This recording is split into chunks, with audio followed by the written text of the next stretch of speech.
Hi, നമ്മുടെ മറ്റൊരു വീഡിയോയിലേക്ക് സ്വാഗതം. അപ്പോൾ അടുത്തൊരു സ്റ്റേജ് വരുന്നത്, നമ്മൾ 2 ദിവസം മുമ്പ് ഒരു വീഡിയോ ചെയ്തിരുന്നു,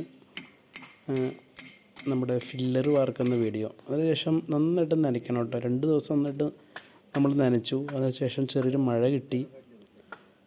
അപ്പോൾ അതുകൊണ്ട് നന്നായിട്ട് നനഞ്ഞിട്ടുണ്ട്. അപ്പോൾ 2 ദിവസം കഴിഞ്ഞപ്പോൾ എൻ്റെ പലകയൊക്കെ പൊളിക്കാൻ വന്നു. അങ്ങനെ പലക പൊളിച്ച് കഴിഞ്ഞിട്ടുള്ളൊരു സ്റ്റേജാണ് ഇപ്പോൾ നിങ്ങൾ കാണുന്നത് കേട്ടോ. ഇപ്പോൾ പലക പൊളിച്ച് കഴിഞ്ഞാലും ഒരു 2-3 ദിവസമൊക്കെ കൂടി നനയ്ക്കുന്നത് വളരെ നന്നായിരിക്കും. ആ കുഴിയിൽ നമ്മൾ മഴ പെയ്ത് വെള്ളം കിടക്കുന്നുണ്ട് കേട്ടോ. അപ്പോൾ വെള്ളം കെട്ടിക്കിടന്നെന്ന് വെച്ച് കുഴപ്പമില്ല, നന്നായിട്ട് നനവ് കിട്ടും, അതൊന്നും പ്രശ്നമല്ല. അതിന് ശേഷം ഇനി നന്നായിട്ട് വെയിലത്ത് ആണ് നമ്മളിതിനൊക്കെ വാട്ടർ പ്രൂഫ് ചെയ്യണത്. പ്രത്യേക കാര്യം ശ്രദ്ധിക്കുക, വാട്ടർ പ്രൂഫ് ചെയ്യാൻ ഒരു കാരണവശാലും മറക്കരുത് കേട്ടോ. മറ്റൊരു വീഡിയോയിൽ പിന്നെ വരാം.